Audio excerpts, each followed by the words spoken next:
They tried to sabotage my career without realizing I was the one signing their paychecks. Stick around, because what started as betrayal turned into the ultimate power move. And if you're into stories of quiet revenge and unstoppable success, hit that subscribe button. Money can't buy happiness, but it can fund the perfect revenge, especially when your toxic family doesn't know you're sitting on a $500 million fortune. I learned that the hard way just last month when my own parents and brother tried to sabotage my career, not realizing they were targeting the owner of the company. I'm Melissa Tran, though in most business circles, I go by Mel. Officially, I'm the newly appointed Chief Strategy Officer at Everlyn Dynamics, a cutting-edge biotech firm based in Seattle. What my family doesn't know? 2 months ago, I became the company's majority owner, quietly acquiring shares through a series of discreet transactions using a private trust. The path to this moment started nearly 18 years ago, back when I was a quiet scholarship kid studying biomedical engineering at Georgia Tech. Meanwhile, my younger brother, Ryan, coasted through Stanford with our parents footing the bill. "Ryan needs support," Mom always said. "You've always been so independent, Mel." Independent didn't cover it. I juggled lab work, tutoring jobs, and coding side gigs to survive. Meanwhile, Ryan vacationed in Europe, proudly posting every wine tasting and yacht party. But I was patient, focused. I had a dream, and I knew it would all pay off eventually. And it did. By the time I turned 30, I had launched and sold 2 biotech startups. Quietly, I kept my name off press releases, funneled profits through shell companies, and let the world think I was just another mid-level exec grinding away. Why all the secrecy? Because I knew how money poisoned relationships. My parents had always worshipped Ryan's stable job in corporate sales, while treating my work like some fragile experiment. "You should talk to Ryan," Mom would say at dinner. "He can help you get into real business." I let them believe I needed help, that I needed them. Meanwhile, I was executing my masterstroke. A stealth acquisition of Everlyn Dynamics, where I'd been working quietly for just over a year. The firm was undervalued but packed with promise. Using a web of trusts and entities, I gained control without anyone realizing it was me. When the board named me CSO, they thought they were hiring a loyal strategist. They didn't realize they were giving the seat to the new owner. Ryan's reaction? Let's just say it was delicious. "Must be nice to finally catch a break," Ryan said with a smirk during our monthly family dinner. "Though I hope you're not in over your head. Corporate leadership's a whole different beast than tinkering with science projects." Mom and Dad exchanged anxious glances. "Maybe Ryan could mentor you," Mom chimed in helpfully. "He's been managing teams for years, sweetheart." I smiled politely, suppressing a laugh. If only they knew about the acquisition papers locked away in my home safe. "I'll keep that in mind," I said calmly. But Ryan wasn't content with smug comments. My promotion had upended the family pecking order. He'd always been the golden boy, the reliable one with a conventional career, while I was the quiet geek who never quite fit. The first red flag came when he began dropping by Everlyn Dynamics for casual lunches with department heads. I watched from my office window as he joked with senior staff, feigning concern for his overwhelmed sister, subtly probing for any sign of weakness in my leadership. Then came the anonymous tips to HR. Accusations of falsified degrees, rumors of inflated credentials, all of them baseless and easily disproven. But they sent a clear message. Someone was trying to destroy me. "I'm just worried about you," Ryan said sweetly when I confronted him. "You know how it is. Tech companies promote women a little too quickly these days. Gotta hit those diversity numbers. I'd hate to see you crash and burn in front of everyone." I let him keep digging, curious how far he'd go. That answer arrived yesterday, delivered in a sealed envelope to the board of directors. Inside, a polished dossier filled with forged bank statements, altered emails, and a timeline painting me as a fraud. Embezzlement, insider trading, falsified reports. It was a masterclass in malicious fabrication. The board called an emergency meeting for Friday morning. Ryan must have heard through his office grapevine, because at dinner last night, he was practically glowing. "The board wants me present tomorrow," he announced grandly. "Apparently, there's going to be a big change at the top." Mom and Dad beamed with pride. neither asking why I wasn't invited to this mysterious meeting about my own job. What they don't know is that I spent last night building a dossier of my own. Every manipulation, every lie, every whisper campaign, documented in detail. And this time, I'm also revealing Everlyn Dynamics' true ownership structure. Tomorrow, they'll finally find out who's really in charge. And if you think Ryan's about to get away with it, you might want to hit that subscribe button, because what happens next changes everything. I should be angry. I should be hurt that my own brother tried to annihilate my career, that my parents eagerly RSVP'd to my professional execution. But sitting here in my home office, surrounded by printouts of forged bank statements and fake email trails, I feel surprisingly calm. Ryan's scheme, twisted as it is, handed me the perfect stage. A rare chance to confront not only his betrayal, but a lifetime of being underestimated, overlooked, and dismissed. Sometimes, the best revenge is letting people believe they've won, right until the moment they realize they were never in control. The board meeting is set for 9 a.m. sharp.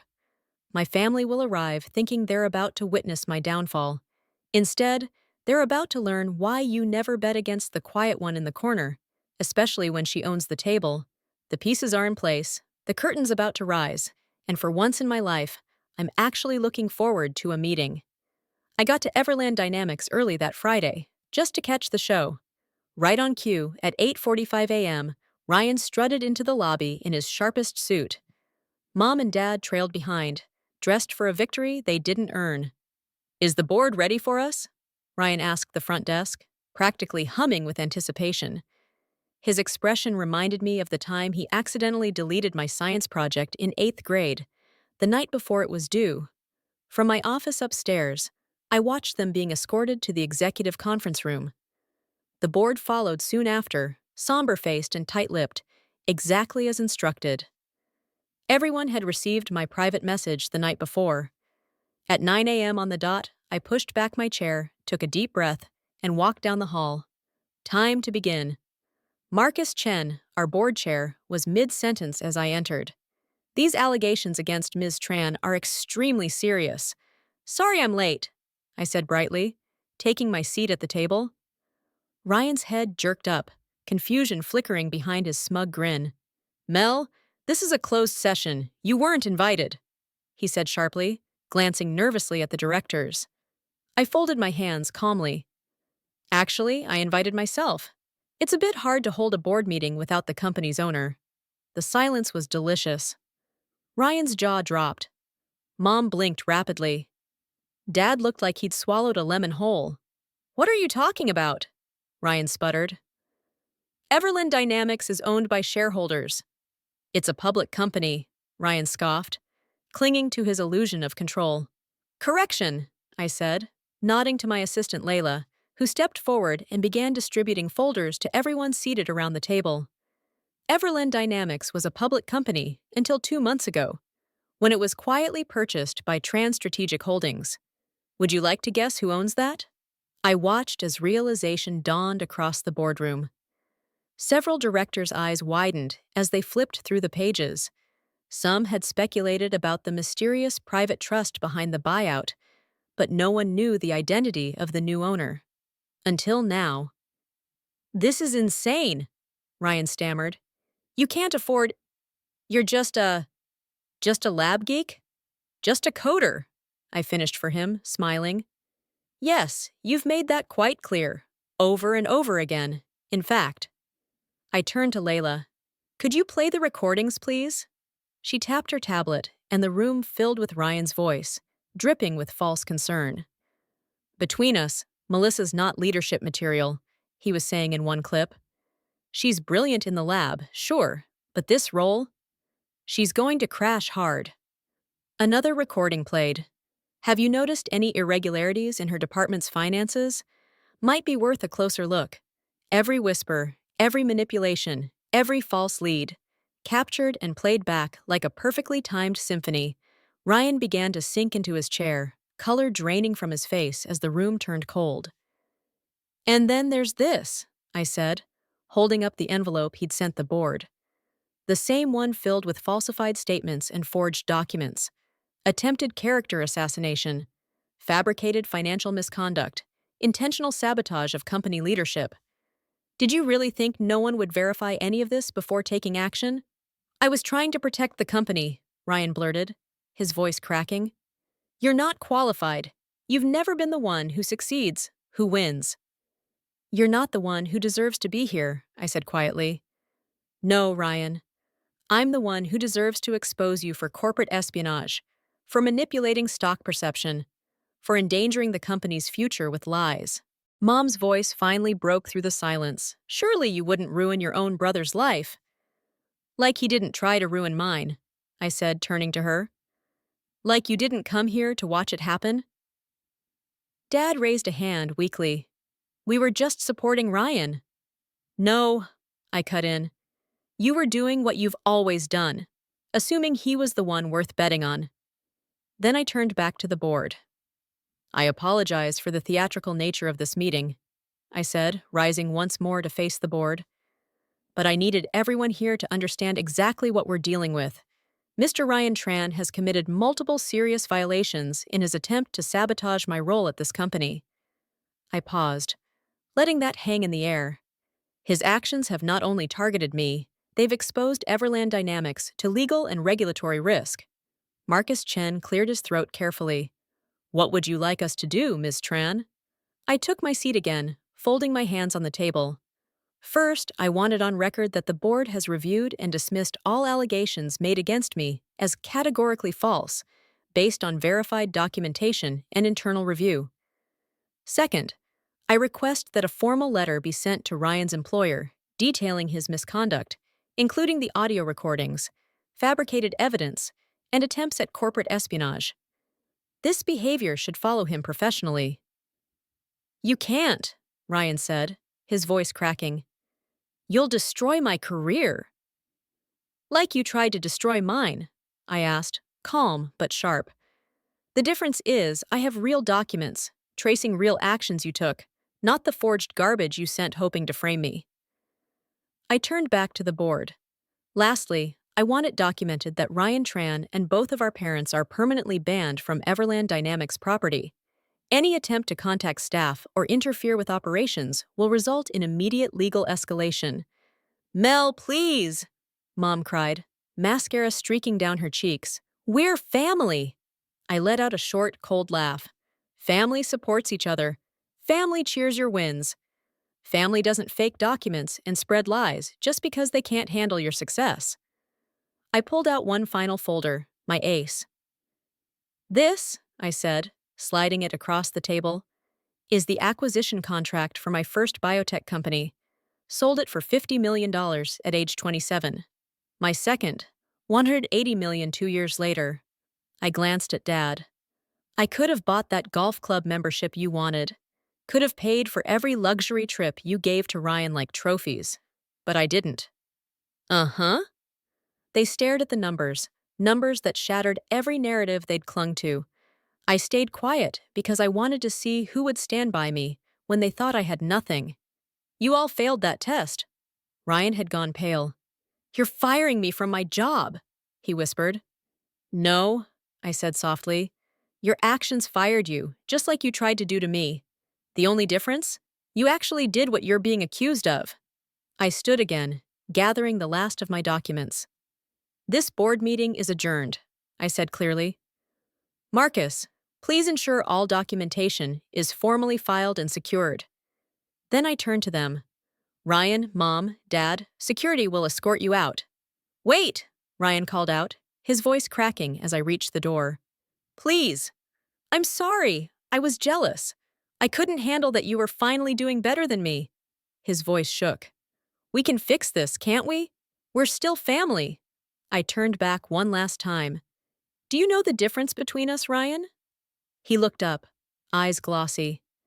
When you thought I was struggling, you pushed me down further. When I was succeeding, I kept it quiet to avoid making you feel small.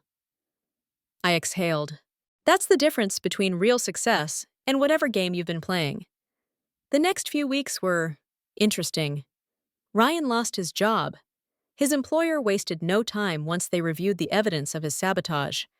Word of my success at Everlyn Dynamics leaked, and suddenly, the same country club crowd that had fawned over my brother started asking about me. Mom and Dad left teary voicemails. Ryan sent handwritten apologies. Even his therapist mailed a letter explaining he was doing the work. I archived them all without replying. 3 months later, I was working late when Leela buzzed my office. "There's someone here to see you," says it's personal. It was Ryan, but not the polished, cocky version I'd grown up with.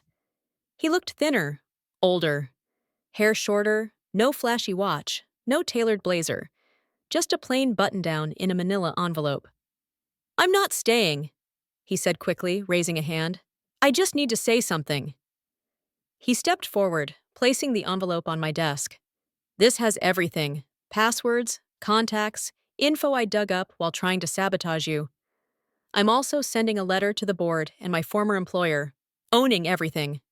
No excuses." I watched him silently. "Why now?" I finally asked. "Because you were right," he said. "I wasn't building anything real. You did, and I hated you for it." He turned to leave, then hesitated. "I'm starting over. Small startup, entry level. No shortcuts this time. I don't expect forgiveness. I just wanted you to know that letting me fail taught me more than our parents ever did by helping me cheat." He reached the door. "Ryan," I called softly. He turned back, hope in his eyes. "Send me your resume in a year." "Not for a leadership role," I said gently. "But if you're serious about earning things the right way, we're always looking for people willing to work their way up."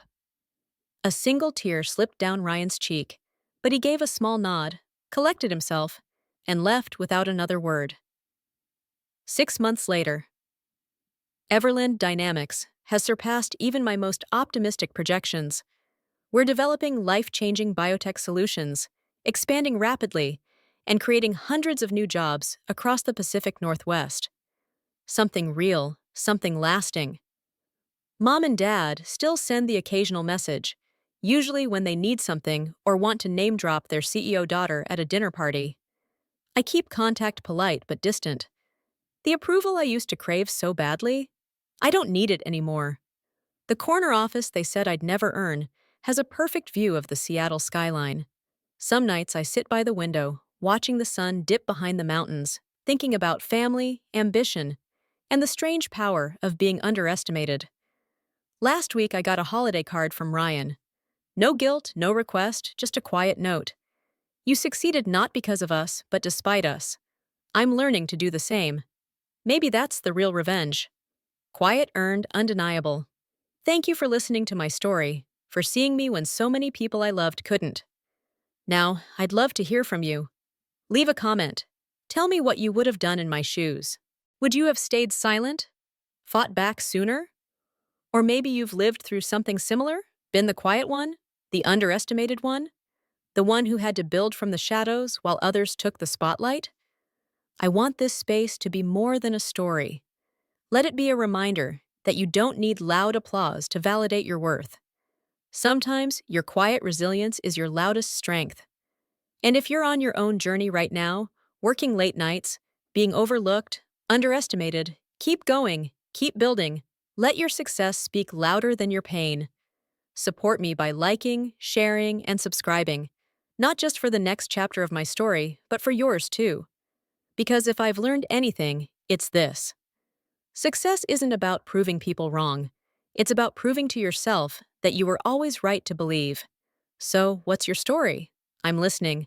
And I hope the world is too, because it's your time to be seen.